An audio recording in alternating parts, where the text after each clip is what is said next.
grabar. Bueno, entonces de la clase anterior me quedó colgada la descripción de el campo generado por una espira. ¿Y qué es una espira? Una espira es un hilo por el que pasa una corriente que está cerrado, que se cierra. Entonces, en particular vamos a ver el caso de una espira circular. Entonces, como pueden ver acá, una espira consta de una parte en donde vienen cables provenientes de una batería, digamos, y bueno, y luego se arma una forma, un círculo con el cable por el que circula una corriente I, de tal manera que a lo largo del cable hay una corriente uniforme que circula en una misma dirección. Si nosotros acá enrulamos el cable, podemos pensar que hay tanta corriente que va hacia allá como corriente que vuelve. Entonces, un poco la idea es que en este tramo no nos importa el campo, pero además la corriente un poco que circula acá, teniendo en cuenta los dos cables, la corriente neta es cero. Entonces, lo que nos va a importar es la contribución al campo en este rulo, digamos, que hace el cable y no acá. Entonces, bueno, el mapa del campo que uno obtendría si resolviese para el campo magnético es un mapa que va a tener una simetría, pero que por eso no deja de ser complicado. ¿Ustedes qué tipo de simetría le podrían encontrar a este problema? Es una corriente que básicamente va a lo largo de este círculo contenido en el plano XY, por ejemplo. ¿Qué pinta tendría el campo?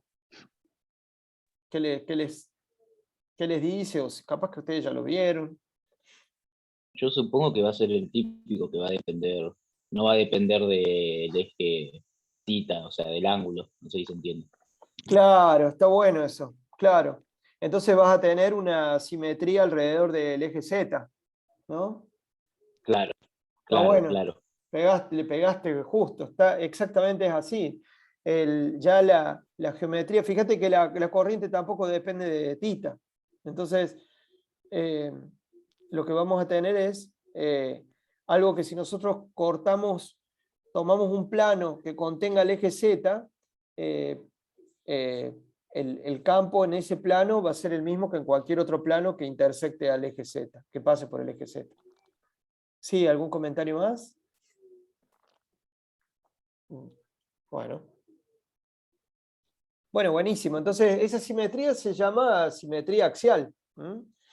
Entonces, vamos a tener ya una medida de qué va a caracterizar el campo. Sin embargo, todavía el campo, para sacarlo en todo el espacio, es complicado. Entonces, lo que vamos a hacer es sacar el campo solamente a lo largo del eje de simetría, ¿sí?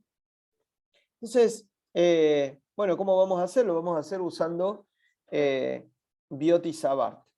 Entonces, lo que podemos hacer es imaginarnos cuál va a ser la contribución de cada pedacito de corriente, que ahora es curvo. ¿Se acuerdan que habíamos resuelto para un hilo infinitamente largo? Entonces, lo que hacíamos era que siguiendo la dirección de la corriente con el pulgar de la mano derecha, la dirección del campo lo hacía el resto de los dedos de la mano derecha cuando cerrábamos la mano. Entonces, de esa misma manera, nosotros alineando el pulgar de nuestra mano derecha con la dirección de la corriente, lo que nos da son líneas de campo, que las voy a dibujar.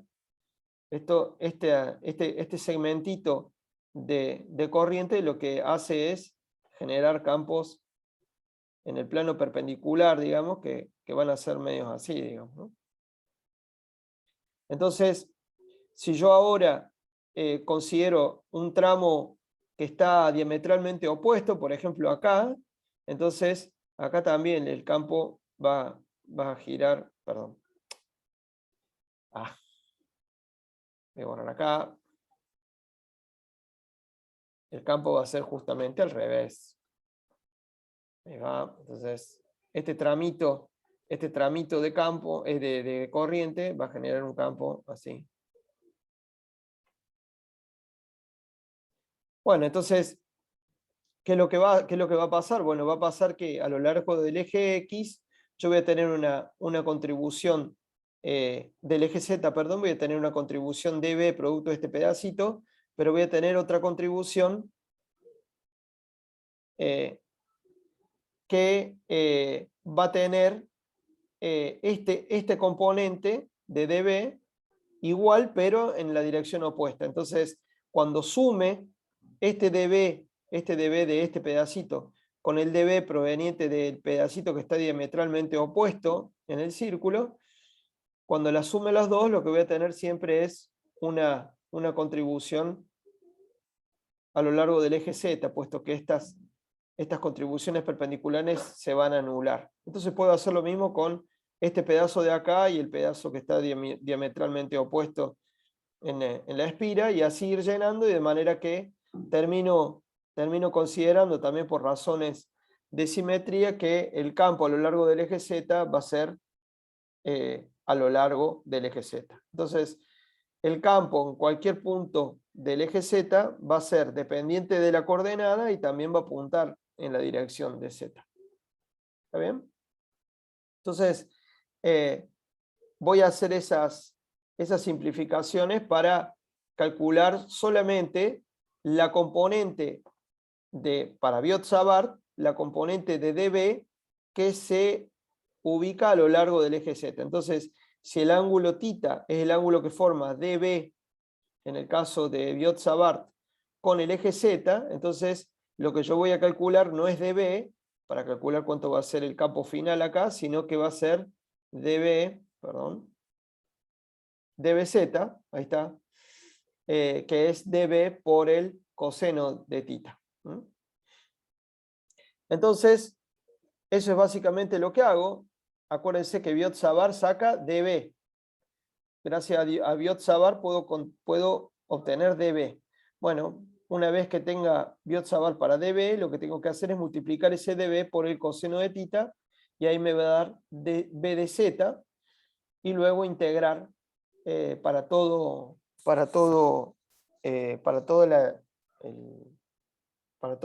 este círculo, digamos, ¿no? Sobre todo los elementos de corriente. Bueno, y ustedes se pueden fijar de vuelta en Biot-Savart cómo queda la expresión para ese campo.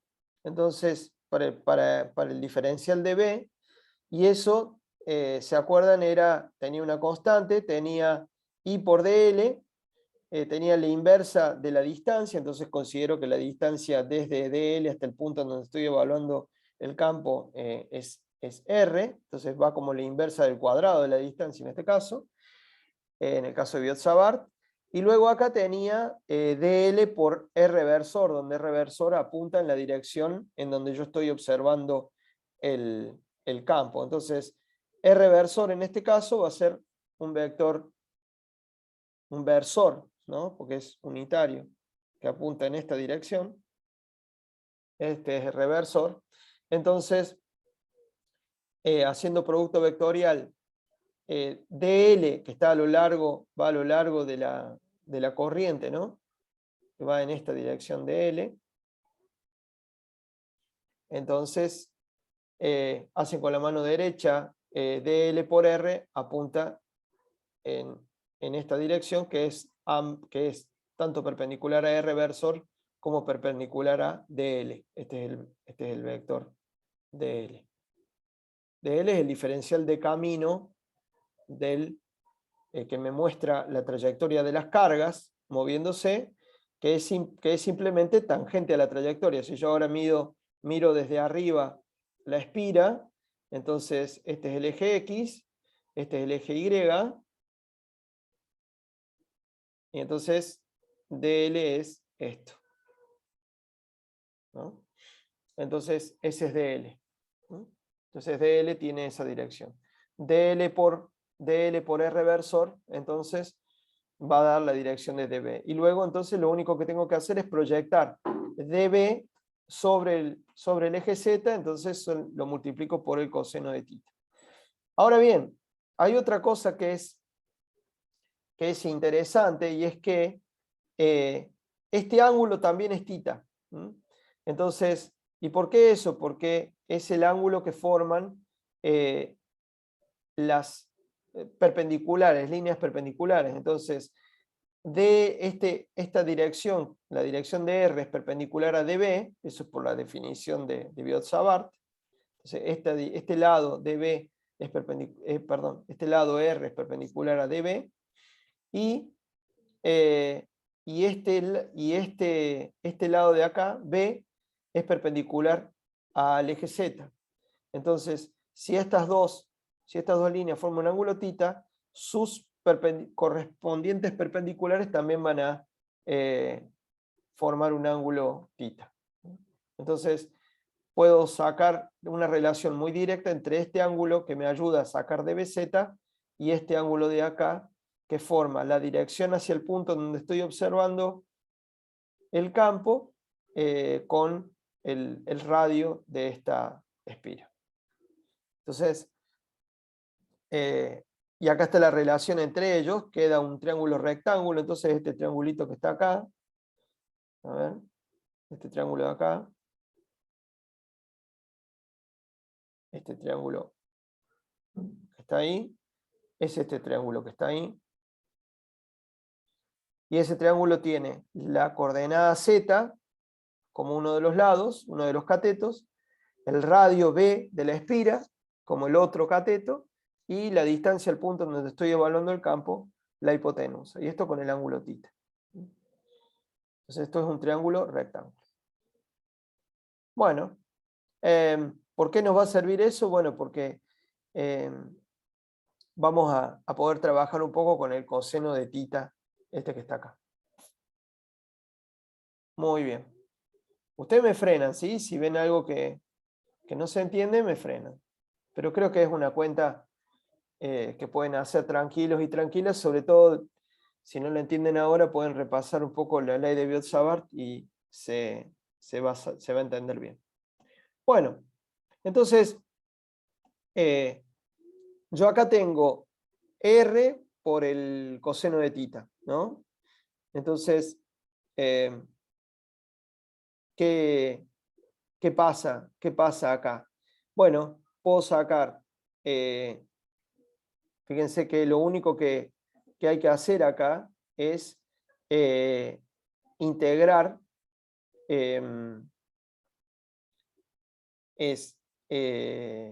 lo único que tengo que hacer es integrarlo a lo largo de la circunferencia. Lo que tengo que integrar es dl. ¿Y dl cuánto vale al integrar? ¿Cuánto es el largo de una circunferencia? El largo de una circunferencia es... ¿Cuánto, Antonio? 2pi por R, ¿no? 2pi por B sería, ¿no? Entonces, acá al integrar a lo largo de todo este cable, la integral de dl va a ser 2pi por B. Y por este lado puedo expresar, puedo relacionar en B, R y Z, porque yo sé que R es R por el coseno de θ me da B, o R por el seno de θ me da Z. Entonces, reemplazando, lo que obtengo es acá BZ, ya integrado, es mu0 sobre 2, porque el 2pi se me fue con el 4pi que estaba dividiendo acá, y después me queda I por B cuadrado sobre R al cubo. Y eso es porque utilicé que B, perdón, es R por el coseno de θ. Entonces ahí se fue el coseno de θ y apareció B cuadrado y R al cubo. Entonces, háganlo tranquilos y tranquilas, va a salir. Simplemente la integración en Savart da 2pi b y el resto se resuelve con el triángulo. Y bueno, ¿y cuánto vale R? Y bueno, R vale, por el teorema de Pitágoras, vale la raíz cuadrada de b cuadrado más z cuadrado. Entonces, en el eje Z, reemplazando R cubo acá por esta cantidad al cubo, me queda que a lo largo del eje Z, B vale I por B cuadrado sobre la raíz de B cuadrado más Z cuadrado al cubo, todo eso. Entonces, ¿qué es lo que podemos ver rápidamente? Bueno, podemos ver que el campo en Z igual a 0, fíjense que el campo en Z igual a 0 no es 0, sino que esto se hace b al cubo, ¿no? En z igual a 0 esto se hace b al cubo, entonces que me queda mu 0 sobre 2 por i sobre b. Entonces me queda el campo en este punto. Y después, a medida que me voy alejando, el campo va a tender a 0, puesto que z se va a volver muy grande, y de esa manera todo este denominador se va a volver muy grande y por ende el campo a lo largo del eje Z a gran distancia va a tender a 0. ¿Se entendió? ¿Hay alguien que le haya quedado alguna pregunta sobre el campo de una espira?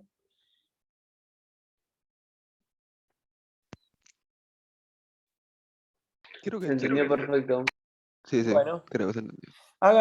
fíjense que ahí la integral parecía muy, muy difícil, pero en realidad es la integral sobre el largo de la espira, así que y ninguna de las coordenadas que están involucradas depende de dl, entonces el resultado es bastante fácil de obtener. Bueno, ¿qué pasa con el campo en realidad? Bueno, el campo de una espira tiene una topología, si quieren, una morfología de este tipo. Entonces, resolviéndolo queda así. Y este es un corte, en realidad es un corte que incluye al eje Z. El eje Z, a ver si, espero que entiendan un poco cómo es el corte, pero esto sería un corte en donde este eje acá es el eje Z, y este plano contiene al eje Z. Entonces acá ven un pedacito de cable, la sección de cable en donde la corriente se mete, la corriente I se mete por acá, va a pegar la vuelta por el otro lado y sale por este lado la corriente. Entonces el campo termina apuntando de esta manera. Y fíjense a qué se parece este campo. ¿Qué forma tiene ustedes que ya han visto el campo eléctrico?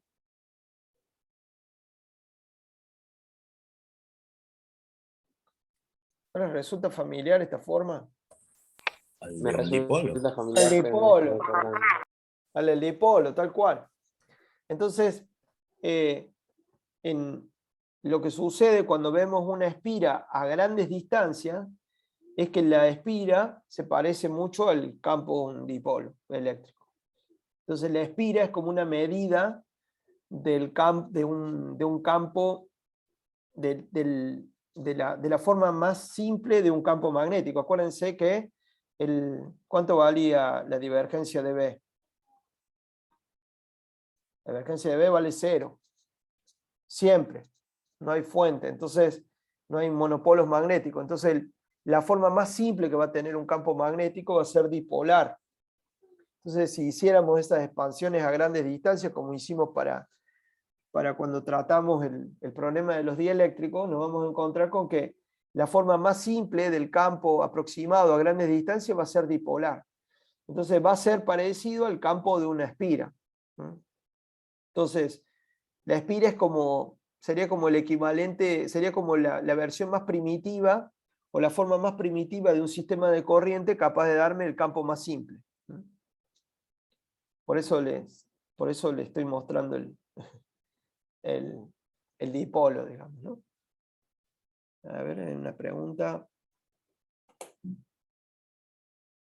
Creo que voy a cerrar acá.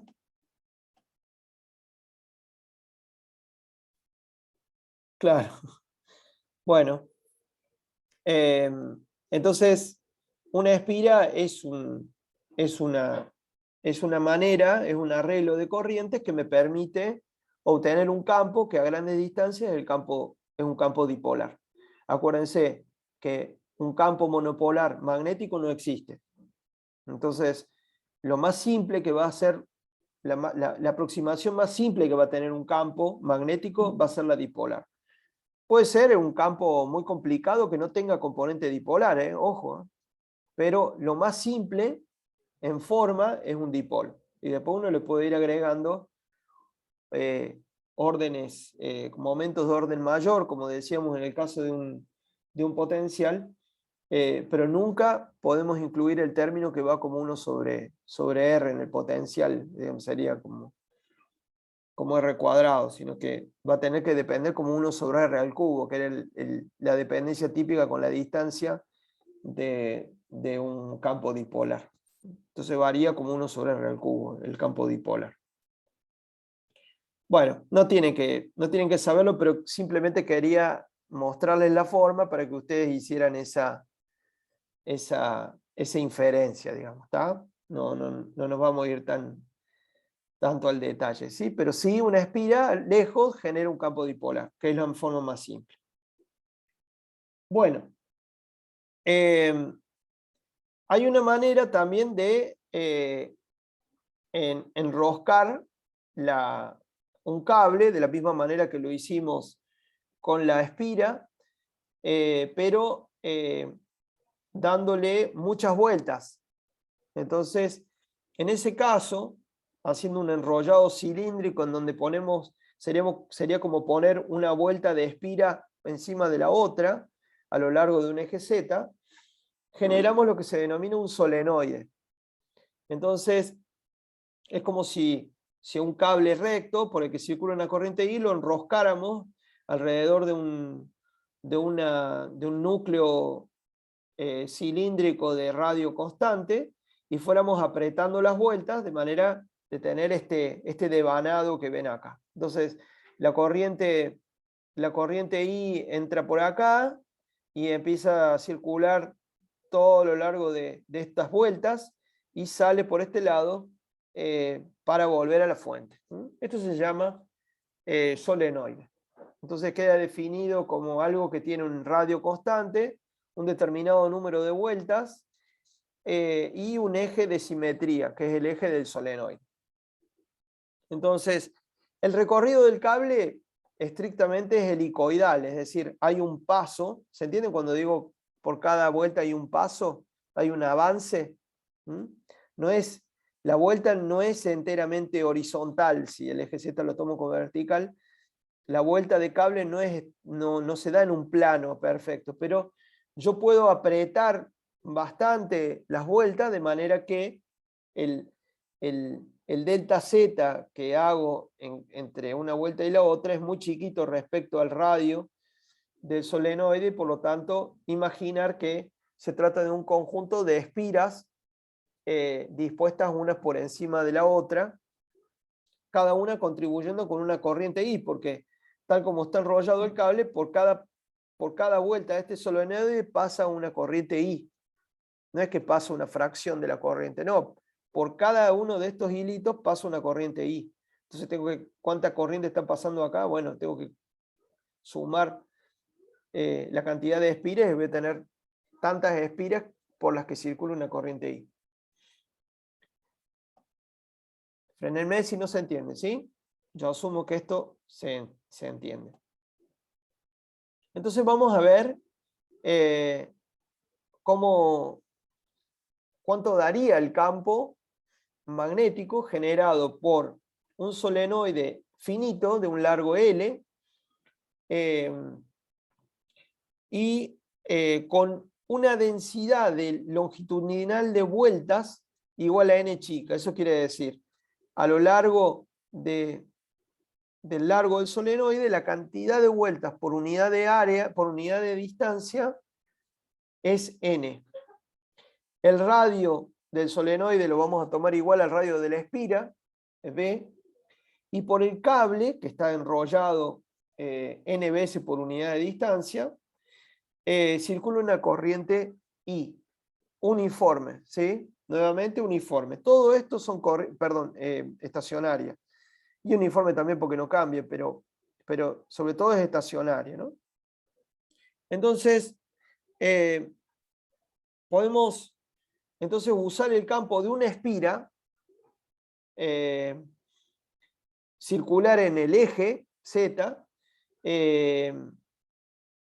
para sacar cuánto vale el campo dentro del solenoide. Entonces, vamos a ver cuánto vale ese campo. Bueno, tomamos una... Disculpe, profe, una consulta. No me quedó claro qué sería densidad longitudinal de vueltas. Está bien, está bien. Bueno, imagínate que vos enrolles el cable, ¿está?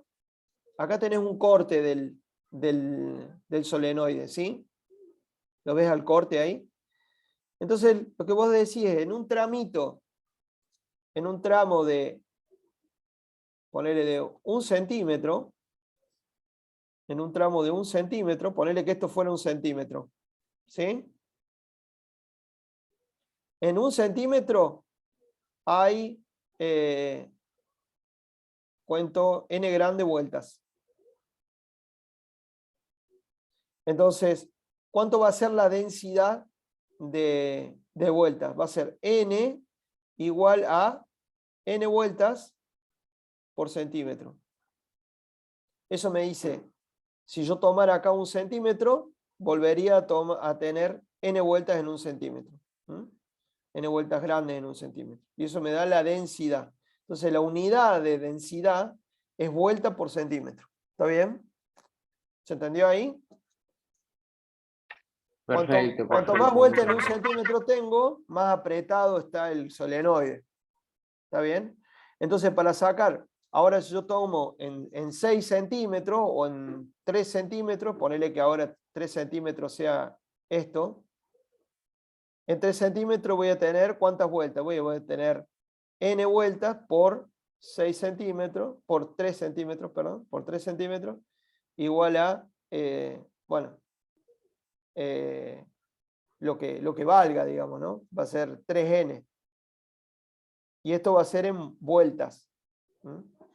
Pero n es cuántas vueltas, cuál es la densidad de vuelta por unidad de distancia. Bueno, eso quiere decir. Entonces, yo multiplicando la densidad de n por una distancia, voy a tener la cantidad total de vueltas que por la distancia, por el largo del solenoide, voy a tener cuántas vueltas tengo en todo el solenoide. Bien. Bueno, entonces, ¿qué voy a hacer? Vamos a hacer lo siguiente. Vamos a agarrar un pedazo del solenoide que está acá. Y me voy a fijar este pedacito de solenoide. Ese pedacito de solenoide lo voy a considerar como que es muy, muy poco espeso, tiene un espesor muy pequeño. Y no lo voy a poner en función de z, sino que lo voy a poner en función de un ángulo θ, midiendo ese θ desde el punto en donde yo evalúo el campo. El punto en donde yo evalúo el campo va a ser z. Entonces, yo me planto en z, en donde quiero saber cuánto vale el campo, y voy a tener que ver cuánto campo, cuánta es la contribución que este segmentito, con un poquito de vueltas, hace al campo acá. Y bueno, y después voy a tener que integrar desde acá hasta acá. Entonces, voy a definir 2 ángulos. El primer ángulo, una vez que defino z, va a ser el ángulo θ. Un ángulo que tiene es un poco extraño, pero sirve mucho para obtener el resultado muy rápido. Ese ángulo θ va a ser el ángulo que vaya desde el borde de este pedazo de esta porción de solenoide, desde ahí hasta el eje Z. Ese va a ser el ángulo θ. De manera que el θ más chico va a ser este y el θ más grande va a ser este valor. Depende de Z, θ. ¿Está bien? Y Bueno, y después, tita 1 va a ser para z, tita 1 va a ser el ángulo que indique uno de los extremos del solenoide, y el ángulo tita 2 va a ser el que defina el segundo extremo del solenoide. Pero va a depender, tita 1 y tita 2, tanto como tita, van a depender de dónde yo estoy mirando el campo. Pero no se hagan problemas porque es para simplificar las cuentas, aunque parezca un poco tomado de los pelos, digamos. Entonces, en función de tita y en función de r, que es la distancia desde el punto en donde veo el campo hasta el borde de este pedacito de solenoide, yo puedo expresar cuánto vale este delta z, que va a contener un determinado número de espiras. Entonces, ese delta z, la cuenta se puede hacer fácilmente con un triángulo rectángulo, y me da que es r por d tita, que es cuánto varía tita entre la parte de arriba y la parte de abajo, ese es el delta tita, dividido el seno de tita. Entonces, este ancho que ustedes ven acá es este número que ustedes ven, r de tita sobre el seno de tita. Entonces, con ese largo de este diferencial de z, esto sería como un diferencial de z, ¿no?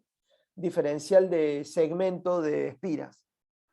Un diferencial de segmento de espiras, no de z, porque z es la coordenada donde estamos viendo el campo. Un diferencial de segmento de espiras.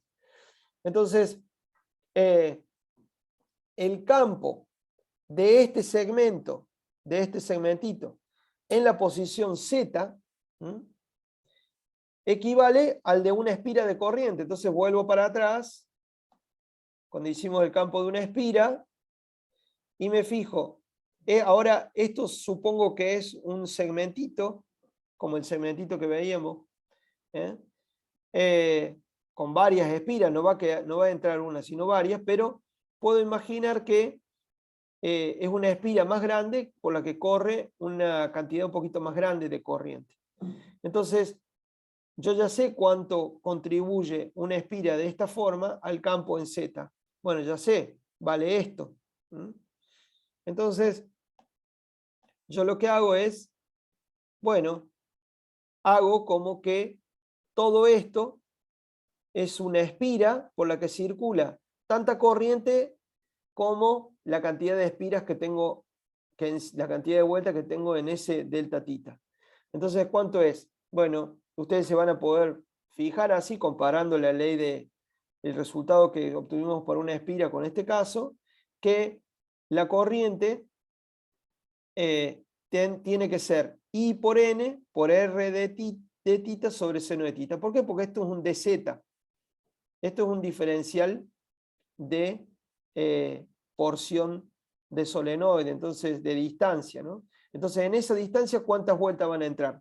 N por esta cantidad.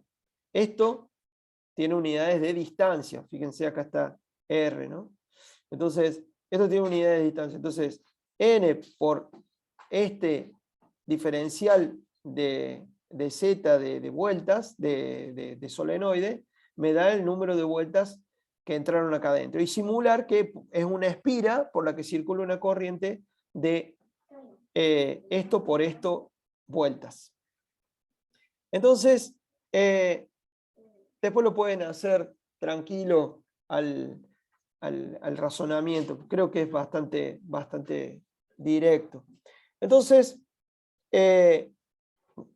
me fijo ahora cuánto valía la corriente, cuánto valía el campo de una espira, ahora con esta corriente, en vez de I, como habíamos resuelto antes. Y, bueno, recordando que R es igual a B sobre el seno de tita, bueno, acá se puede muy bien ver que R por el seno de tita me da B, que es este largo de acá. Este es el ángulo tita. Saco cuánto vale BZ para una espira, y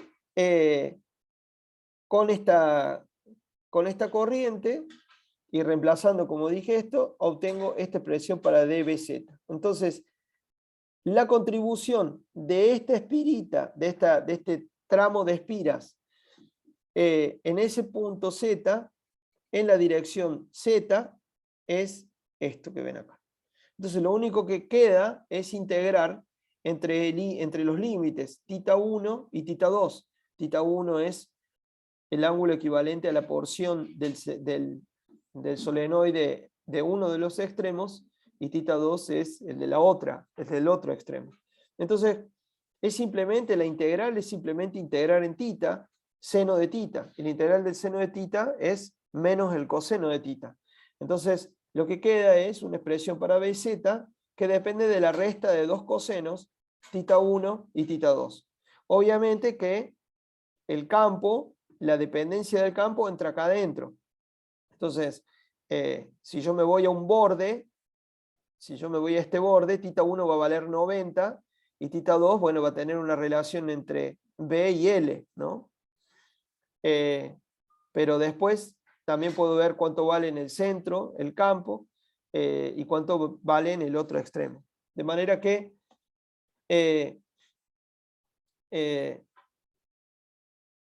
voy a tener un campo que no va a variar lo mismo si yo me meto en el medio que si yo me meto en el borde.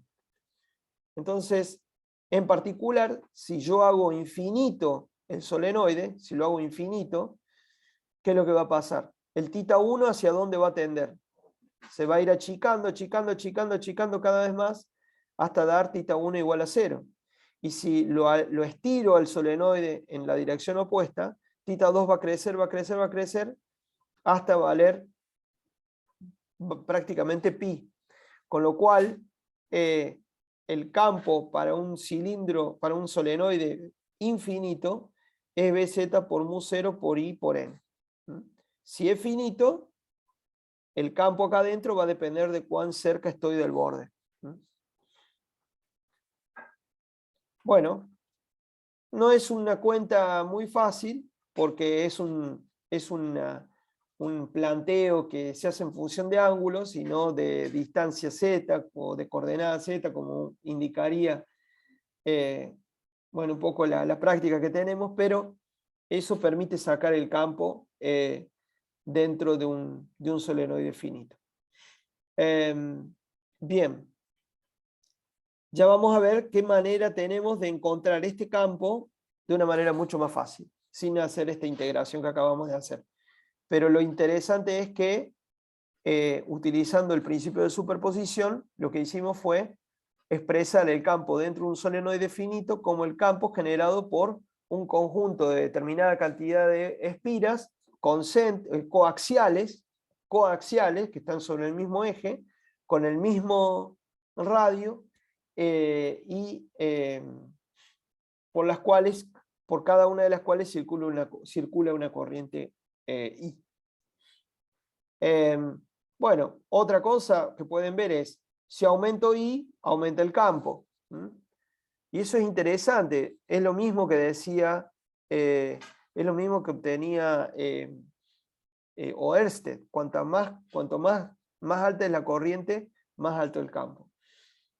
Y también cuanto más apretadas están devanadas las vueltas, más, y mantengo constante la corriente, más alto es el campo. Bueno, ¿preguntas?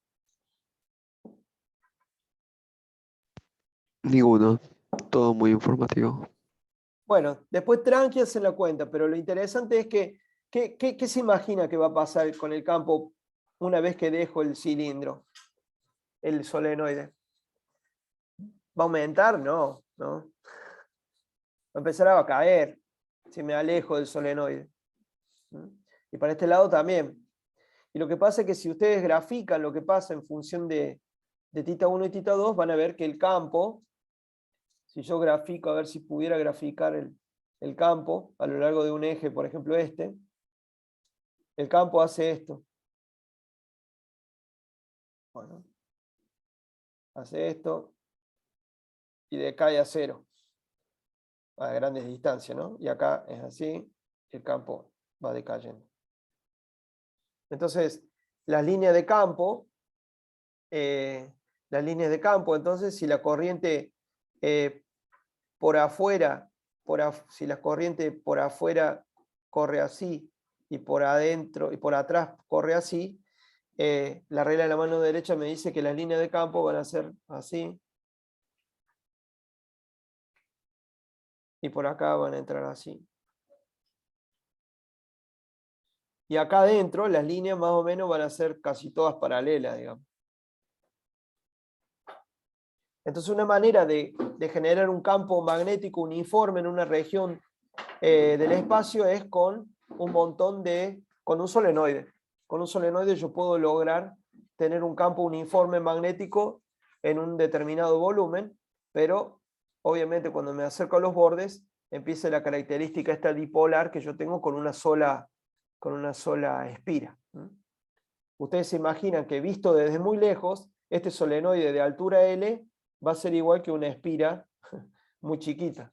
Entonces también de lejos vamos a tener un campo dipolar de la misma manera que veíamos para una espira, ¿no? Bueno. Y el hecho de que se separen las líneas de campo, que haya menos densidad de línea de campo, indica que el campo estaba cayendo. Bueno, solenoide finito e infinito, ya lo vieron. Acá está el campo, me había olvidado que lo tenía. Está en el libro también, acá muestra, está normalizado el campo al valor que tendría si fuera el solenoide infinito. El valor del campo de un solenoide infinito es este, es mu0 por I por N. Entonces, llega a mu0 por I por N en el centro del solenoide finito y después, a medida que me voy hacia afuera, y este es el borde del solenoide, el campo decae. Fíjense que empieza a decaer casi antes de llegar al borde del solenoide.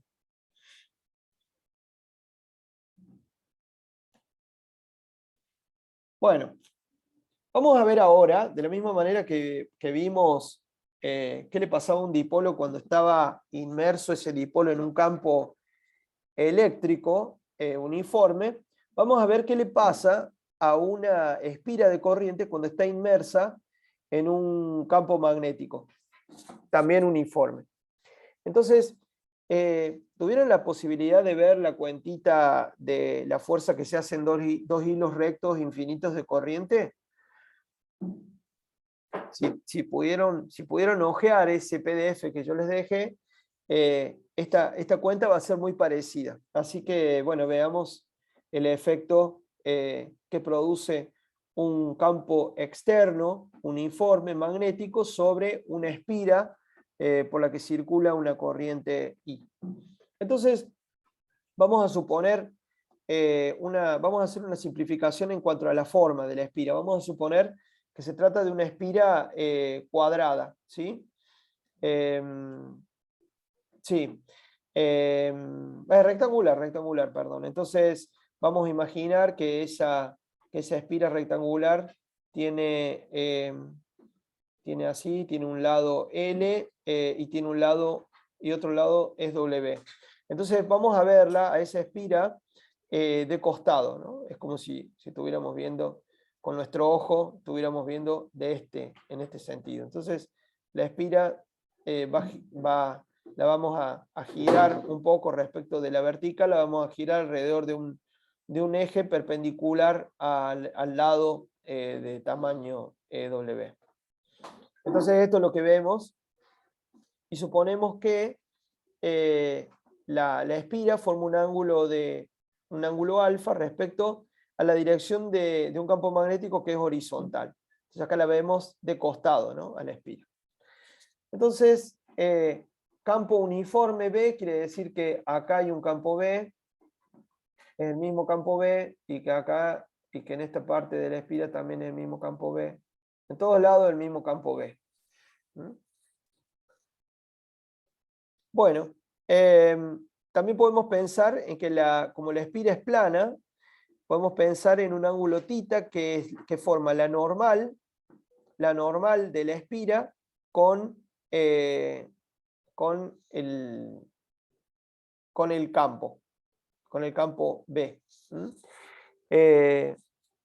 Y alfa más tita es 90. Tal como están definidos, alfa más tita es 90. Entonces, ¿cómo se define la normal? Me dirán, bueno, con la regla de la mano derecha, yo con los dedos, que no son el pulgar, recorro la espira en el sentido de la corriente. Entonces, recorriendo la espira con el sentido de la corriente, con los dedos que no son el pulgar me indica la normal a la espira. Bueno, vamos a analizar qué fuerzas aparecen y cómo se va a mover la espira. Entonces, viéndola de costado, la corriente va por acá, circula por acá, va para este lado, sube, se mete acá adentro de la pantalla, vuelve por el otro lado de la espira y emerge por este lado nuevamente. Bueno, mucha información, ¿no? Pero bueno, está todo ahí. Entonces vamos a ver suma de fuerza y suma de momentos. Entonces, en el caso de los dos hilos paralelos, espero que lo hayan visto, la fuerza por unidad de distancia que hace un campo B sobre una corriente I es I por B, simplemente. Es decir, si tenemos un hilo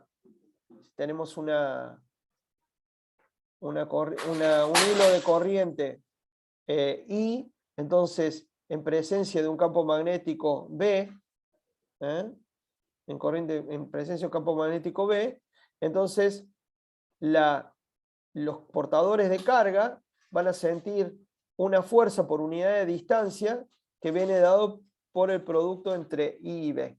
Eso lo vieron probablemente ya en el ejercicio que yo les puse en el PDF. Bueno, entonces los lados de largo L, a mí me interesa ver cuánto es la suma de fuerzas sobre el centro de masa. La espira va a tener un centro de masa que está justo en el centro geométrico de la espira. Entonces este es el lado L, este es el lado W, el centro de masa va a estar acá. Entonces lo primero que quiero ver es cuánto es la suma de fuerzas sobre el centro de masa, para ver si el centro de masa se mueve o no. Entonces, los lados de largo L, que son este lado que no se ve, y este lado que no se ve porque está a lo largo de la normal a la pantalla, sufren cada uno fuerzas opuestas e iguales de valor I por L por B. ¿Por qué? Porque I por B, donde B es el campo externo, e I es la corriente que circula por ese tramo de la espira, es la fuerza por unidad de distancia multiplicado por la distancia del largo de cada lado. Entonces, esas dos fuerzas aplicadas al centro de masa se van a anular. Entonces, eso por un lado. Entonces, ahora tengo las fuerzas que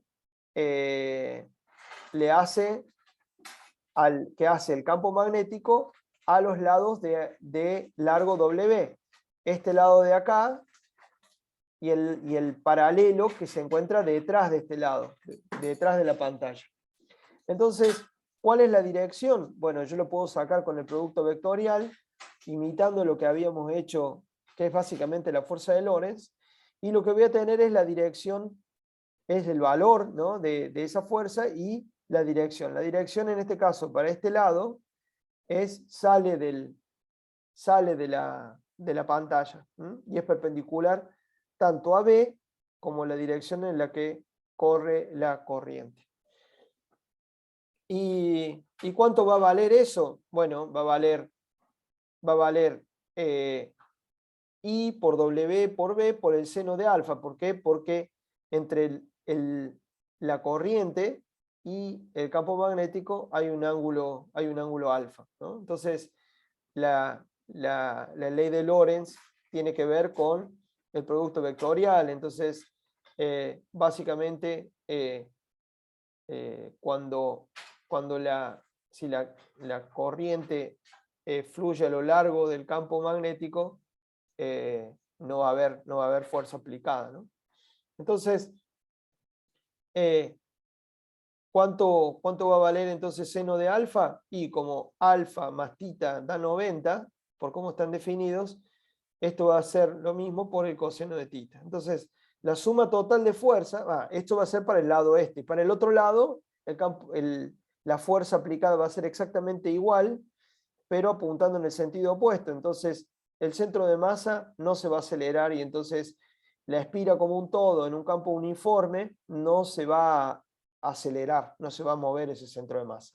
Ahora, lo que sí va a ocurrir es que puede ser que la suma de momentos no me dé 0, en cuyo caso el momento angular de la espira no se va a conservar. De la misma manera que pasaba con un dipolo eléctrico en un campo eléctrico uniforme. Entonces, perfecto, la primera ecuación de Newton aplicada al centro de masa, lo que hacíamos en un rígido, me da suma total de fuerza igual a 0. ¿Por qué? Porque tomo vista desde arriba, si queremos, este pedazo, esta parte da una fuerza hacia allá, esta parte da otra fuerza hacia acá, esta da una fuerza hacia arriba y esta da una fuerza hacia abajo, todos sumados dan 0, entonces el centro de masa se mueve con velocidad constante. Ahora bien, vamos a ver qué pasa con el torque. Entonces, ¿cómo se define el momento? El momento de las fuerzas aplicadas a los pedazos de la espira. Bueno, voy a tomar el torque, el momento respecto al centro de masa. Entonces acá, el momento respecto al centro de masa de la fuerza sobre este lado va a ser el brazo por producto vectorial la fuerza. Pero tal como está la fuerza aplicada, estos dos vectores son paralelos. Entonces, como es un producto vectorial, acá esto no contribuye a ningún torque, a ningún momento. Mientras que los lados laterales sí van a contribuir, porque acá tengo el brazo multiplicado por esto. Y hay un ángulo ahí, esto no es paralelo a esto. Entonces el producto vectorial sí va a ser el punto de 0, y por lo tanto va a aparecer un torque. ¿Y cuánto va a valer ese torque? Bueno, va a valer para este lado, va a ser W sobre 2 por ILB por el seno del ángulo que hay entre esto y esto. Es este ángulo de acá. Entonces, ¿cuál es ese ángulo? Bueno, este ángulo es alfa. ¿Y por qué? Me dirán. Y porque esto es perpendicular a esto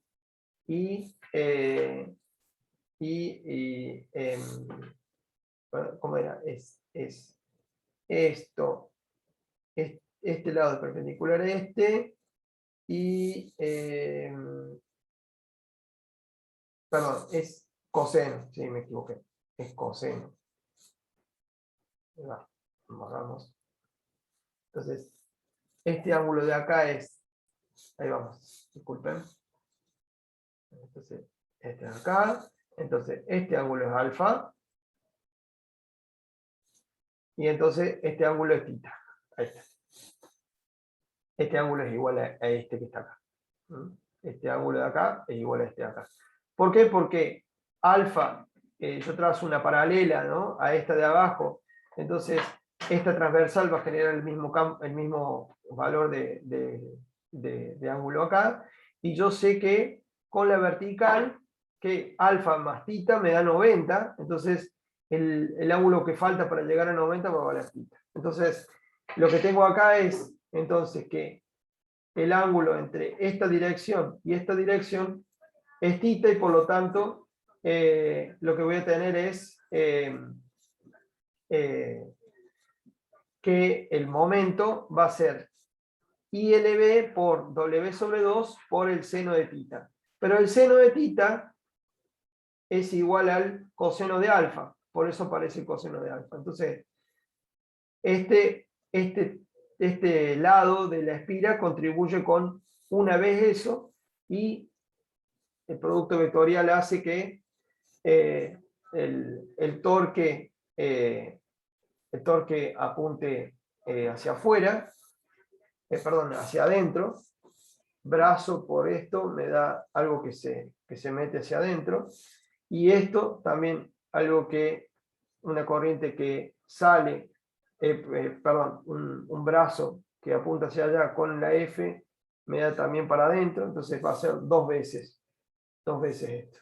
Uno de esto y el otro de esto, ¿no? Ahí aparece el 2. Y acá está la expresión para el producto vectorial entre el brazo del momento y la fuerza. Cuestión que los torques se suman de la misma manera que habíamos visto para el dipolo en el medio de un campo eléctrico uniforme. Entonces, lo que va a hacer el torque va a ser alejar a la espira de B. Ese torque lo que va a hacer es hacer que la espira se mueva de esta manera. El torque va a hacer que la espira se mueva para allá, ¿no? Que la espira gire para allá y esto gire para allá.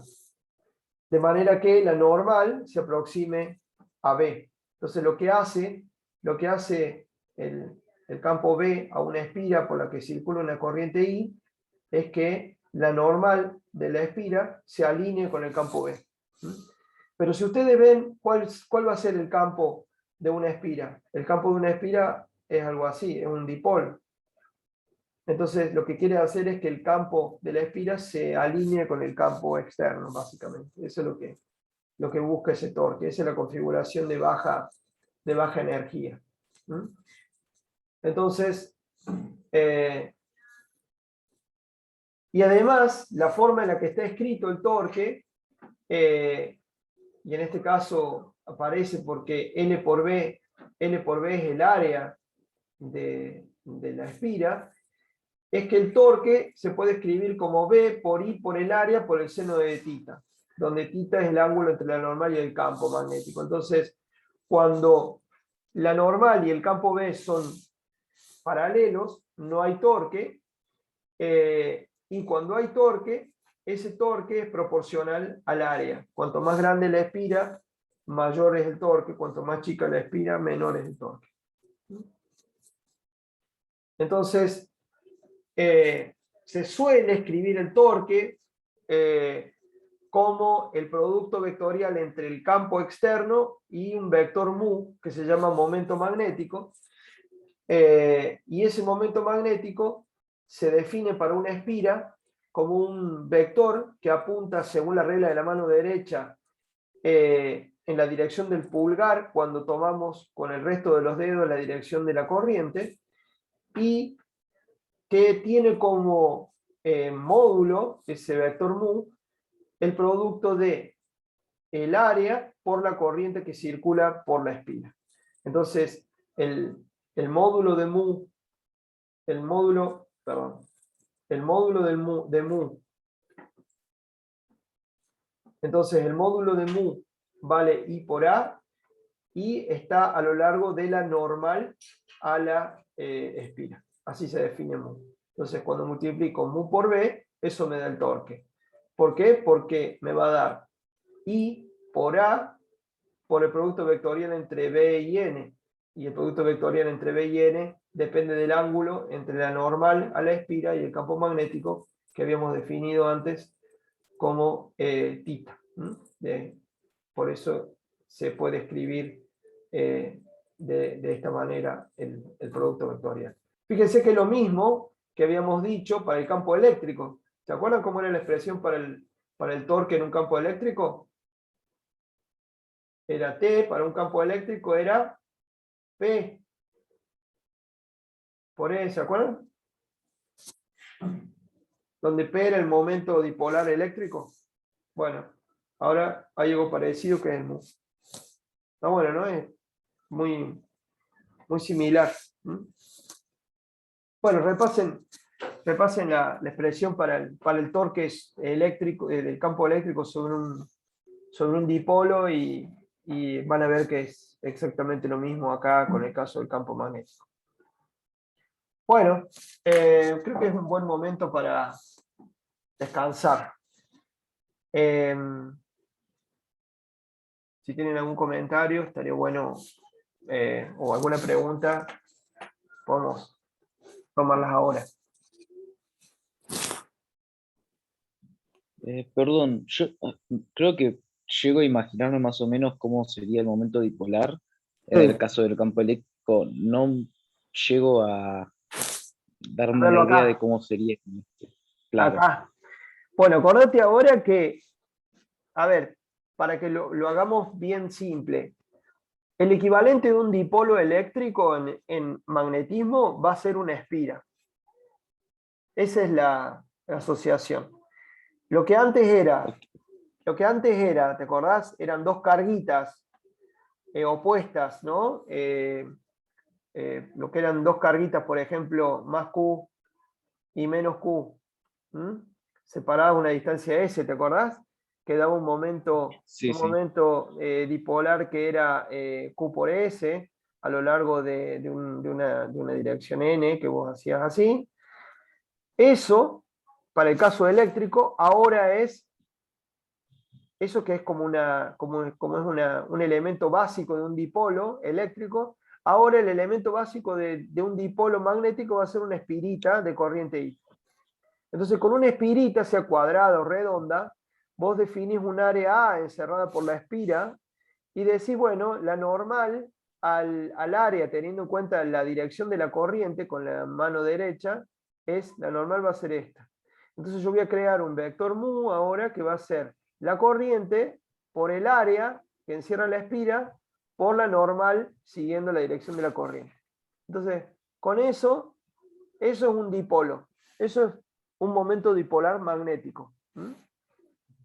Y va a generar, Claro. esta espira va a generar un dipolo, un campo dipolar, cuando lo ves muy lejos, por cómo vimos cómo era el campo de una espira. ¿Te acordás que vimos el campo de una espira en el eje? No lo vimos Sí, en sí. todo el espacio, ¿te acordás? Pero bueno, ahí tenés un poco la similitud entre un dipolo eléctrico y un dipolo magnético. Entonces, ¿qué es lo más parecido a un dipolo magnético que podemos ver? Una espira cerrada, sea esta cuadrada o redonda, no importa, lejos de una espira de cualquier forma, lejos, el campo es mayormente dipolar. ¿Se entendió ahora? Sí, genial, ahí se entendió. Gracias. Entonces, ahora ustedes ya se pueden imaginar qué es lo que va a pasar con los materiales magnéticos. Porque se acuerdan que yo se los pongo a propósito al dipolo antes de introducir materiales. Ya vieron lo que pasaba con el dieléctrico, ¿se acuerdan? Que veíamos que el dieléctrico podía ser simulado de una manera muy clásica como una colección de dipolos que se alineaban con el campo eléctrico, ¿se acuerdan eso? Y que creaban el campo eléctrico de polarización que se oponía al campo externo, bueno, etc. Bueno, acá va a pasar algo más o menos parecido. Es decir, vamos a tratar de describir, y de hecho así lo hizo Ampère, vamos a tratar de describir la materia como una colección de dipolos magnéticos. Y en ese caso va a haber que encontrar, bueno, quién en una estructura microscópica a nivel molecular o atómica, quién sería el responsable de esa corriente que genera ese mini dipolo que va a interactuar con un campo magnético externo. Entonces, bueno, va por ahí la cosa. Pero sí, es menos intuitivo, digamos, sí, que el dipolo eléctrico. Sí. Bueno, otra pregunta. Después hacen tranqui la cuenta de la espira cuadrada, lo van a entender, repasen el momento de una fuerza y les va a salir. Bueno, ¿no hay más preguntas? No, por ahora no. Bueno, descansamos unos 10 minutos, volvemos y 12, ¿les parece? Y seguimos con la ley de Ampère. ¿Y Genial. 12? Y 22 querrá decir, Y ¿no? 22, perdón, y 22 va a ser. Ah, No, dale, Está ahí bien, está. muy bien. Gracias. Sí, era cortito el descanso. Ahí está. Y 22, dale. Nos vemos en un ratito.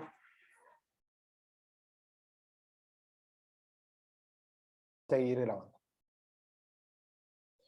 Bueno.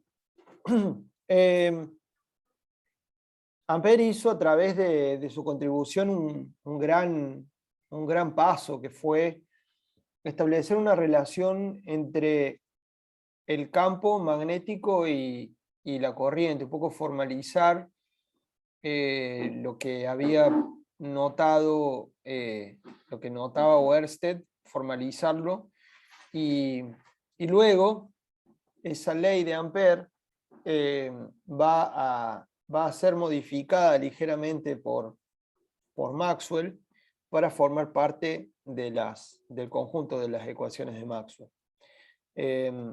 Entonces, para ver cómo se obtiene la ley de Ampère en un caso muy simple, vamos a volver al viejo hilo infinito y recto, que, como recordamos, producía un campo que era directamente proporcional a la intensidad de la corriente y era inversamente proporcional a la, a la distancia desde el hilo, y que tenía una dirección de acuerdo a la corriente que venía dada, una dirección azimutal que venía dada de manera tal que con la regla de la mano derecha, con la mano derecha podíamos reproducir el sentido del campo tomando como la dirección de la corriente la dirección del pulgar, ¿no?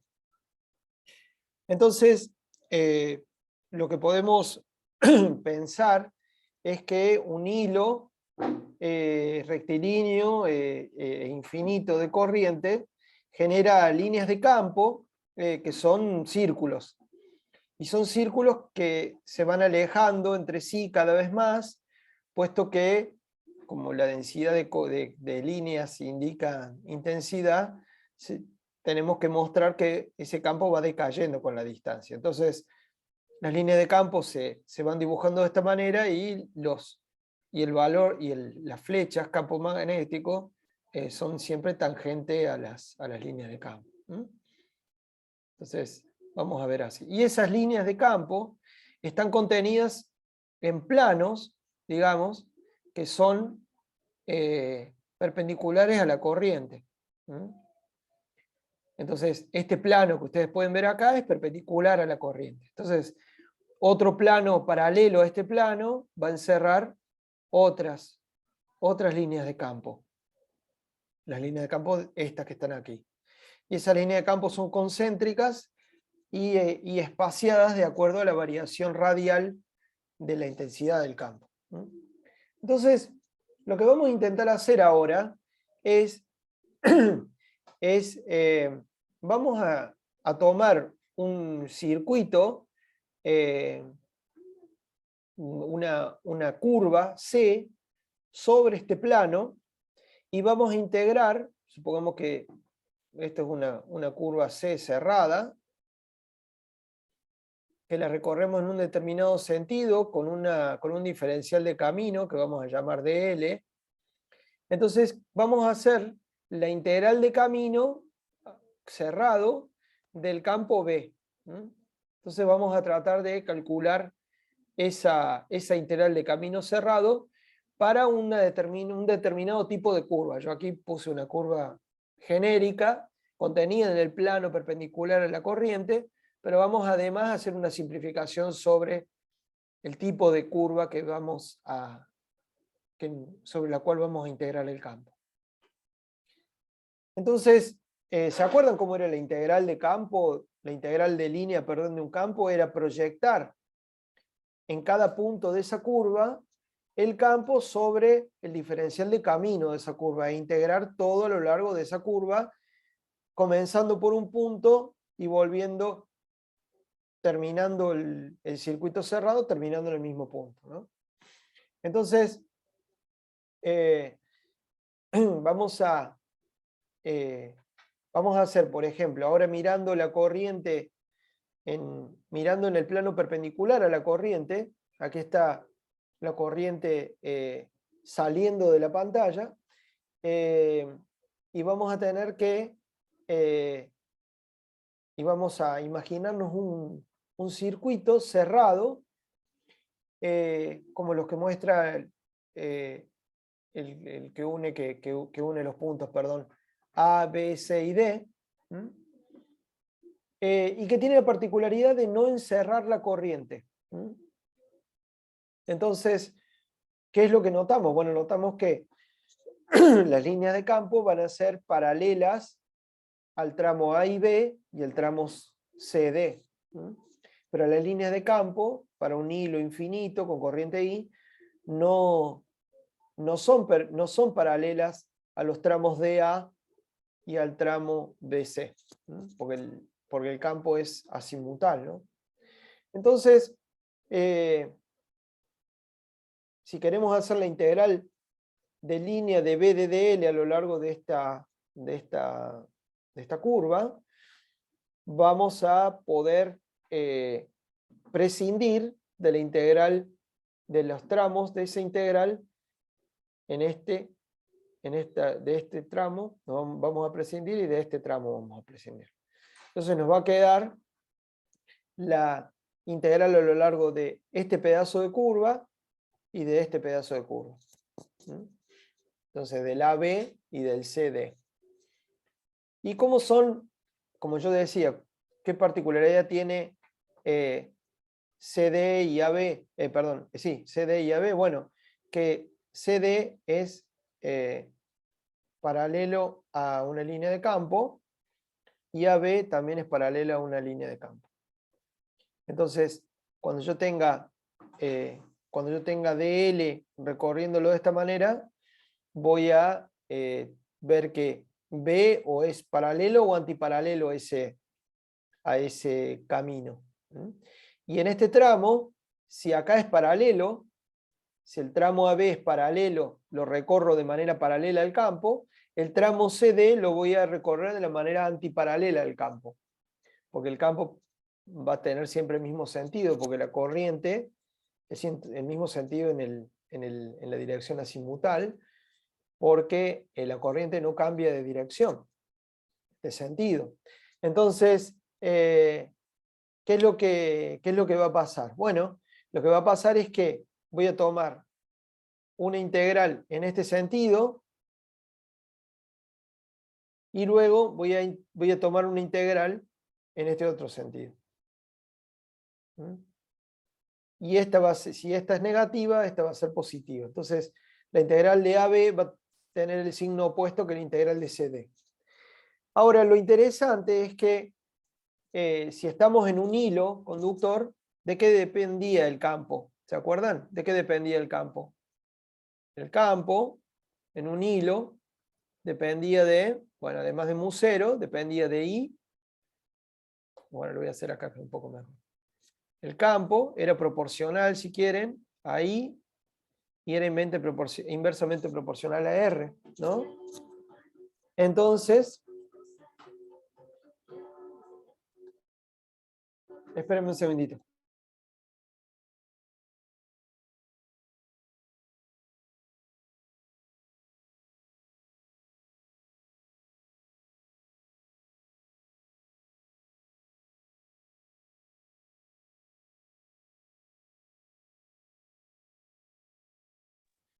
Sí, discúlpenme.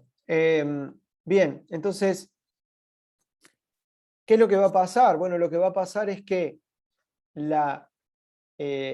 no solo las integrales van a ser de signos opuestos, sino que al integrar, yo voy a multiplicar algo en un radio R1, el valor del campo en un radio R1, que va a ser el radio del arco AB, multiplicado por el diferencial de camino de una circunferencia de radio R1, y el diferencial de camino de una circunferencia de radio R1 va a ser R1 por delta phi, si quieren que phi sea este ángulo, el ángulo azimutal. Entonces, ¿qué va a pasar cuando yo integre? Esto es un tramo, esto es B por, perdón, esto ya queda B por D de S, va a quedar como esto. Entonces, ¿qué va a pasar en ese diferencial de integral de camino? Bueno, se van a simplificar el diferencial de arco se va a simplificar con la dependencia de 1 sobre R del campo. Entonces, esto también, acá también va a pasar lo mismo, porque el campo va a haber aumentado, porque la distancia es mayor y entonces el arco es mayor en su largo, pero a la vez el campo va a haber disminuido en la misma proporción, con lo cual la integral sobre este arco va a ser exactamente igual a la integral sobre este arco en módulo. Y por lo tanto, la conclusión es que la integral de camino cerrado del campo magnético en una curva A, B, C y D, y de luego A, va a ser finalmente 0 en el caso en el que A, B, C, D, A no incluye a la corriente, no encierra la corriente. El camino cerrado no incluye dentro de ese camino a la corriente. Entonces, esto es relativamente fácil de demostrar. Bueno, ahora veamos otro camino. Veamos un camino que se arma con segmentos como el que, con caminos como el que hacemos acá. Entonces, un camino como este que vemos acá es un camino así, luego otro camino así y luego otro camino así, que se van cancelando en las partes que tienen en común, de manera de terminar con un camino que puede ser de esta forma, y de esa manera construir un camino arbitrario con segmentos paralelos radiales y segmentos paralelos al campo. Entonces, cualquier curva que nosotros querramos construir lo podemos aproximar por un número creciente y que va a tender a infinito de caminos cerrados construidos de esta manera. Entonces, lo que se puede ver es que si tomamos cada uno de estos caminos cerrados individuales, que en total, que sumados pueden aproximar cualquier camino cerrado que excluya la corriente, extendiendo el resultado que vimos recién, podemos demostrar que la integral de camino cerrado para cualquier camino que no encierre la corriente vale 0 también. Entonces este resultado es muy importante, porque lo que quiere decir es que no importa qué forma tenga una curva cerrada, para el caso de un campo generado por una corriente rectilínea uniforme, ¿no? La integral de camino cerrado, cuando el camino cerrado no incluye a la corriente, no lo deja dentro de la corriente de la curva, va a ser 0. Entonces, para todo camino que no encierre la corriente, la integral de camino cerrado de B de dl va a ser 0. Ahora planteemos qué pasa con un camino muy simple que encierra la corriente. Entonces imaginemos una distancia R. Esta letra es la letra R. Entonces, a una distancia R, un círculo. Entonces, sobre ese círculo, recorriéndolo de esta manera, calculamos la integral de B de dl a lo largo de este círculo C. Entonces, lo que vemos es que para el diferencial de camino, el campo resulta ser también paralelo. Entonces, el producto interno de B con D de L siempre es simplemente el producto de los módulos de ambos vectores, y uso por un lado el resultado que sacamos de Biot-Savart, que era mu0 por I sobre 2πr, y luego planteo cuánto es el diferencial de camino. El diferencial de camino es simplemente d∅, donde φ es el ángulo que barre el radio R, multiplicado por R, que es el el radio, digamos, de la circunferencia. Entonces, una longitud de arco de ángulo de phi es simplemente d phi por r.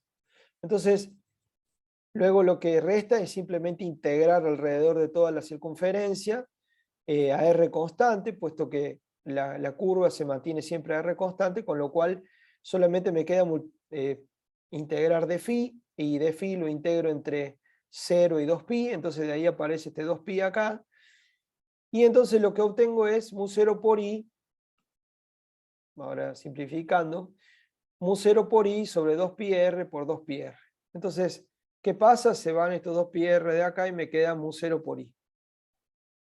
Entonces, bueno, uno podría decir, bueno, me dio así porque yo tomé una forma especial de curva, pero este resultado capaz que no se aplica para cualquier otra curva que encierre a la corriente, ¿no? Entonces, bueno, vamos a ver qué pasa cuando tomamos una curva cualquiera, ¿no? Vamos a cerrar ahí. Perdón, primero voy a borrar esto. Ahí está. Entonces, vamos a pensar ahora en un camino irregular como este C que está acá. Todo esto está en el libro de Berkeley, así que lo pueden repasar ahí. Entonces, supongamos ahora que tenemos un camino arbitrario C que sí encierra la corriente. Entonces, podemos pensar en un camino que no encierre a la corriente, que sea la suma de el camino este C y de este camino y de un camino circular como el anterior, que estén unidos por un tramo muy estrecho de ida y de vuelta que no sume. Entonces, es posible hacer este trayecto de manera tal que este tramo que los une prácticamente no contribuye a la integral. Bueno, entonces, si hacemos este gap muy chiquito, entonces vamos a tener que el resultado total, puesto que la curva esta es abierta, esta curva es abierta, el resultado total de la integral de camino me va a dar 0, y que esa integral va a ser la suma de el círculo, de la integral a lo largo del círculo, que ya calculamos que valía mu0 por i, por la integral a lo largo de C'. Entonces, sabiendo que esto daba mu0 por i, y sabiendo que el resultado a lo largo de una curva así da 0 porque no se cierra alrededor de la corriente, sacamos que a lo largo de la curva C también tiene que dar mu0 por i. Entonces, es una demostración un poco rápida, pero lo que muestra es que se produce hay una diferencia enorme en una curva cerrada que encierra la corriente respecto a la integral de línea a lo largo de una curva cerrada que no encierra la corriente.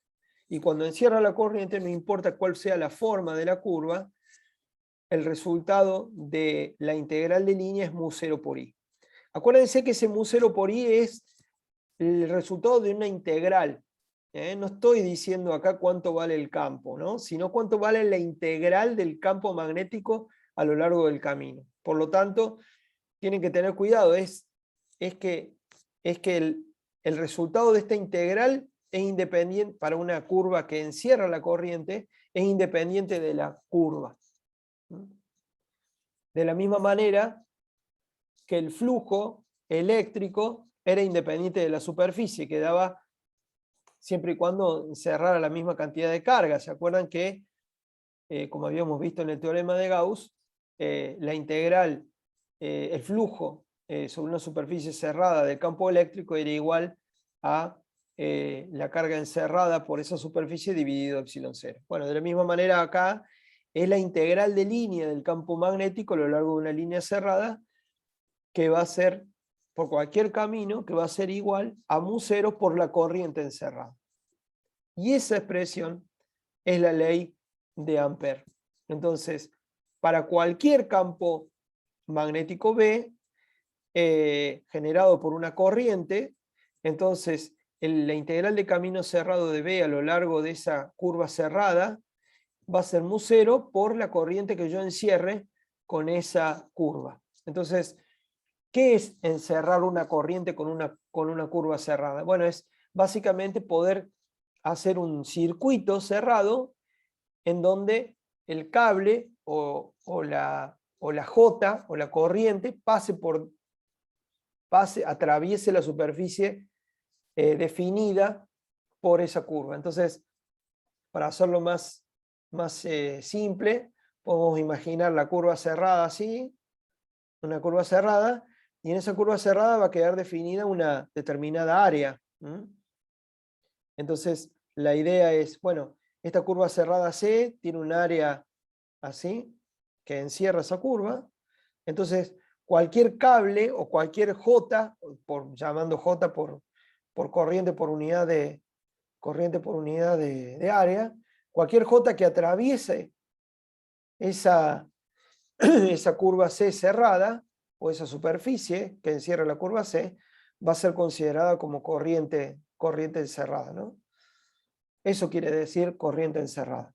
Si yo tengo un cable porque circula una corriente I y tomo una curva C cerrada, y esa superficie que encierra la curva C no es atravesada por la corriente I, entonces la integral de camino cerrado de B por dl a lo largo de esta curva C va a ser 0, porque no voy a haber encerrado ninguna curva. ¿Se entiende? ¿Se entiende lo de la integral de línea? Sí, sí, se entiende. Excelente. Lo han visto ustedes, ¿no? Y bueno, no se preocupen, que ustedes vieron que Gauss no la aplicamos con superficies arbitrarias, ¿no? Ustedes saben que Gauss, cuando ustedes ya van tanteando por la simetría, entonces dicen, bueno, mirá, a ver, la simetría de este arreglo de cargas es esférico. Bueno, voy a meter esferas. Esas van a ser las superficies cerradas. Bueno, acá de la misma manera, si yo veo un cable rectilíneo, entonces la simetría del problema va a ser axial. Entonces voy a ir poniendo mis integrales de camino van a ser a lo largo de círculos. Entonces, eso vuelve a la ley de Ampère una herramienta tan poderosa como la ley de Gauss, pero aplicándola sobre caminos y no sobre superficie. Por favor, acuérdense eso, porque es tan diferente como decir que hay tanta distancia como entre la ley de Gauss y y el teorema de Stokes. Sí, pregunta.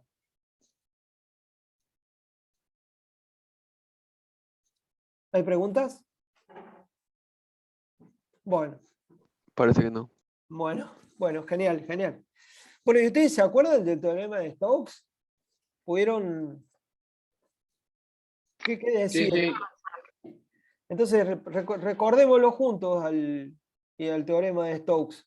El teorema de Stokes decía, si vos tenés un campo B, entonces la integral de camino cerrado de DDL, que es lo que decimos acá, sobre una curva cerrada C, era igual a... El El rotor rotor. Integral doble de la superficie en del la rotor. integral del rotor en toda la superficie. En la integral del rotor de B a través de la superficie. ¿Pero cuál superficie? A ver si nos acordamos de eso. La superficie que encierra, comillas, comillas, esa curva. Exactamente. Entonces, yo tengo así una superficie C así, y esa superficie, perdón, es una curva C, y esa curva va a encerrar una superficie S. Y el tema de las comillas es interesante porque acá va a haber una regla que se tienen que acordar, y es que si yo a C la recorro así, en ese sentido, en el sentido contrario de las agujas del reloj, por la regla de la mano derecha voy a tener el anormal a esa superficie. y esa va a ser la que me va a dar la pauta de para dónde apunta el diferencial de A, que va a ser dA por N.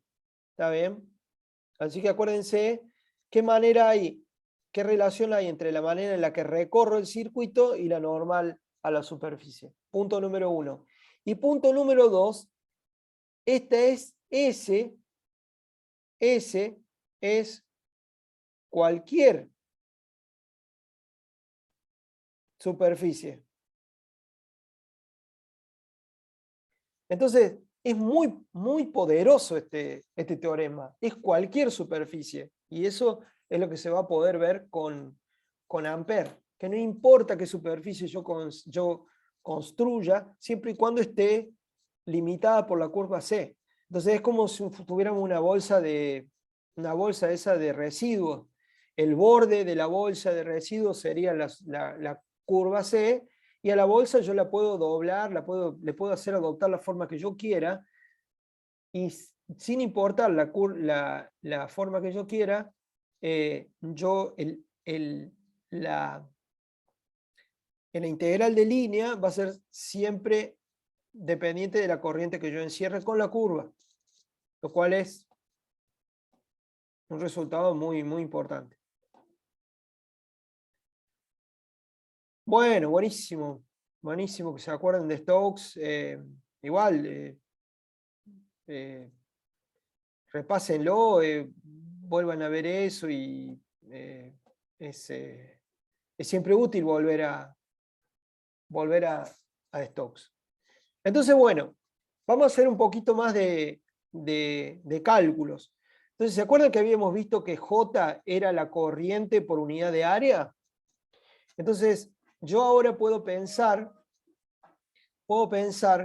en que, ya les conté, que la corriente encerrada equivale a decir que la superficie que encierra la curva C va a ser atravesada por una densidad de corriente J, de tal manera que J integrada sobre la superficie S me va a dar I. Entonces, en este caso, si esto fuera un cable, todo el J está concentrado en el cable y en el resto de la superficie S no hay nada. Entonces, la integral de J a través de la superficie S me va a dar la corriente del cable. Pero también puede ser que yo tenga un J grueso, que sea una región macroscópica del espacio en donde haya una determinada densidad de corriente. ¿Y existe eso? Sí, existe. En el espacio, por ejemplo, en el espacio se mueven los electrones en el espacio, entonces uno puede construir vectores densidad de corriente que tienen que ver con cuánta corriente atraviesa una determinada área en una determinada atraviesa una determinada por unidad de área un determinado lugar. Entonces, yo ahora en vez de hablar de I, yo puedo relacionar la I con una densidad de corriente que también va a ser un campo. Entonces, lo interesante que ustedes dijeron, la integral de camino es la integral superficial la integral a través de la superficie del rotor de B. Pero si la corriente encerrada es la integral sobre la misma superficie de J, entonces va a haber una relación entre el rotor de B, va a haber una constante que va a ser mu0 y acá va a aparecer J.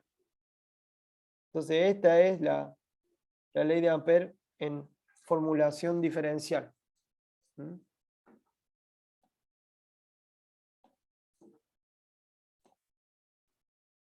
Bien.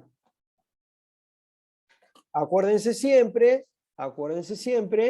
de elegir bien, de saber cómo se relaciona el sentido del recorrido de la curva con la normal a la superficie S. ¿Está bien? Eso nunca se olviden. ¿Ah? Por la regla de la mano derecha, ¿sí? Entonces con los 4 dedos, con los dedos que no son pulgar, yo indico el recorrido, sigo el recorrido de la curva, y ahí me va a decir el semiespacio al cual apunta. ¿Se entiende el concepto de semiespacio? ¿Hacia qué lugar, en qué sentido apunta la normal? Porque la normal a la superficie está perfectamente determinada, a una superficie está determinada la dirección normal. Ahora el sentido viene dado por la regla de la mano derecha, ¿está bien? Y eso es lo que hacemos en Stokes. Entonces, si yo en vez de poner corriente encerrada, pongo la integral a través de la superficie que encierra la curva C de la densidad de corriente, como la integral de esto es la integral sobre la superficie del rotor de B, entonces el rotor de B me queda mu 0 por J. Después Maxwell le va a agregar un término a esto, que tiene que ver con un experimento que vamos a poder hacer, que es un caso muy interesante. Si quieren se los tiro ya para que lo vayan viendo, y es qué pasa cuando con un campo magnético que se genera cuando tenemos corriente en un capacitor que se va cargando. Entonces la corriente empieza a cargar los capacitores con carga, y bueno, y ahí qué pasa con el campo eléctrico que hay entre las placas del capacitor. Bueno, eso va a dar lugar a la suma de un término acá, que después vamos a ver, que aparece en el transitorio en esta situación. Pero bueno, ya lo vamos a ver más adelante. Y gracias a ese término vamos a poder sacar la ecuación de ondas electromagnéticas, las ondas que describen la luz. Así que un término súper importante que descubrió Maxwell, con el cual corrigió esta primera versión de la ley que la hizo Ampère.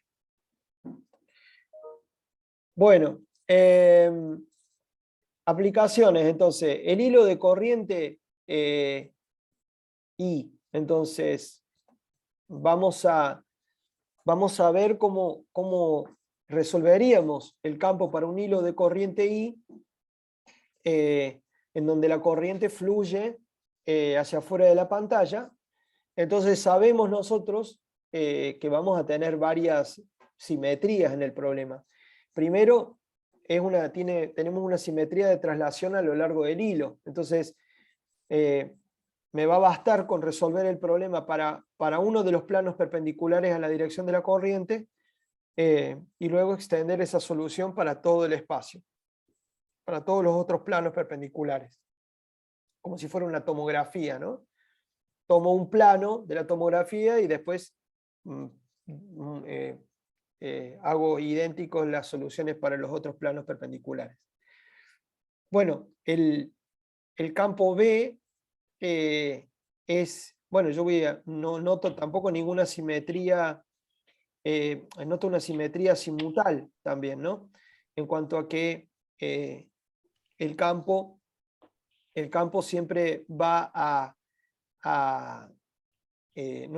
siempre va a lucir de la misma manera para cada lugar en donde yo mire, entonces en dirección. Y también voy a saber que el campo solamente va a depender de la distancia al hilo. Entonces,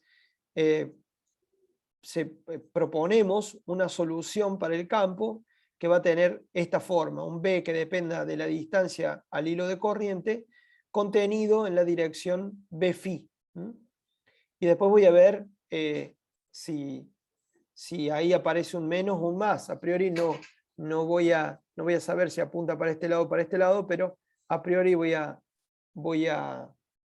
suponer esta forma, digamos, para el campo. Y el versor φ siempre apunta en la dirección tangencial, digamos, a un círculo de radio R. Entonces,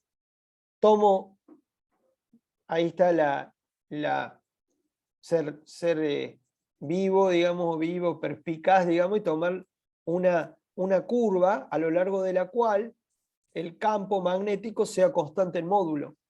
Entonces, si tomo una curva de R constante, de radio constante, como es un círculo, yo sé que a lo largo de toda esta curva, el módulo del campo va a ser el mismo. Obviamente la dirección del campo no va a ser la misma, porque acá el campo apunta así, acá el campo apunta así, acá el campo apunta así, etc. Y a la vez, el campo magnético es paralelo al diferencial de camino. Entonces, producto interno de B con DL, que va dentro de la integral de camino cerrado, va a ser simplemente el producto de los dos módulos. Entonces B de R y R de phi, donde de phi es el diferencial de ángulo. Fíjense que acá yo estoy suponiendo, estoy recorriendo en este sentido la curva, y tal como yo imaginé que iba a tener B la dirección, bueno, yo ahí no pongo ningún menos, ¿no? Apuntan los dos en la misma dirección. A C la recorro también en este sentido. Entonces, por la ley, por la regla de la mano derecha, entonces la normal a la superficie que encierra C va a salir también afuera de la pantalla.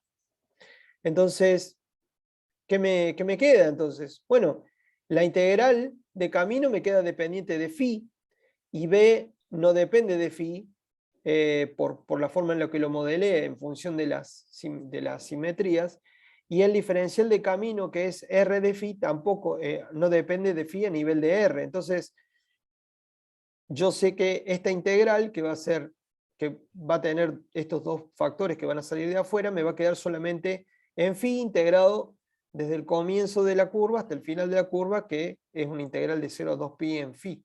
Phi es el ángulo que barre este radio, ¿no? Y por otro lado, eso va a ser igual a mu0 por la corriente encerrada, que es el J, que sale hacia afuera, y como el J es paralelo a la normal, a la superficie, entonces voy a tener un más, porque el flujo va a ser positivo. Los dos, perdón, el J y el N apuntan en la misma dirección, entonces ahí va a ser mu0 por I, que es la corriente encerrada, lo que quedó encerrado alrededor por la curva C. Entonces me queda 2pi por B de R por R. Esto es R función de, perdón, B función de R, eso quiere decir este R acá entre paréntesis. Y entonces B de R queda mu0 por I sobre 2pi R, que es exactamente lo mismo que obtuvimos para el caso de la ley de Biot-Savart. Y ya está modelado el BR para que a este módulo yo lo multiplique por phi, y de esa manera tengo la dirección y el sentido. Si la corriente hubiese sido hacia adentro, este término hubiera sido negativo, y en ese caso el campo respecto a mi modelo me tendría que dar en la dirección opuesta, lo cual es correcto. Cuando tenemos una corriente que se mete hacia abajo, el campo magnético apunta en la dirección opuesta. Bueno, ¿se entendió más o menos? Bien. Bueno, ustedes van a ver ejemplos un poco más complejos, pero normalmente con simetrías de este tipo, que les van a permitir a ustedes sacar los valores de los campos magnéticos en distintas regiones, por ejemplo. Y para el valor, y lo crucial de eso va a ser saber cuánta es la corriente que encierra una determinada curva. Entonces, si en vez de una corriente I, así en un cable finito, tienen una región macroscópica dentro de la cual, a través de la cual fluye una densidad de corriente J, supónganse que esa J fluye hacia afuera de la pantalla. Bueno, si ustedes, y esta región tiene un radio, por ejemplo un radio A, vamos a hacerlo un poco mejor. Si ahora ustedes, en vez de un hilo de corriente, tienen un círculo o una región así, en donde hay una corriente J que fluye todo acá adentro, y esto tiene un radio A, entonces cuando ustedes tracen una curva C y quieran ver acá adentro cuánto es el campo magnético, acá dentro el campo magnético va a depender de lo que encierren con su curva. Entonces acá, de la misma manera que ocurría cuando tienen una esfera completamente cargada con la ley de Gauss, el campo aumenta a medida que aumenta la superficie, aumenta el radio de la esfera. Bueno, de la misma manera, un campo magnético iría creciendo en el interior de un cable o en el interior de una región de radio A con simetría cilíndrica a medida que aumento la curva, el radio del círculo C, a lo largo de la cual hago la integral de línea de B. Y después ya para círculos, bueno, disculpen, el círculo, para círculos mayores al radio de la sección de ese cable, por ejemplo, ya encerraría de ahí en más siempre la misma corriente, con lo cual este segundo miembro pasaría a ser siempre lo mismo. Bueno, igual en ese aspecto es muy parecido a la ley de Gauss. Así que bueno, practíquenlo, foguense y yo creo que va a andar bien. Pero acuérdense mucho cuál es la diferencia, que detrás de esto está el teorema de Stokes, y como detrás de la ley de Gauss está el teorema de Gauss. Bueno, cerrá porque yo ya tengo que rendir. Bueno,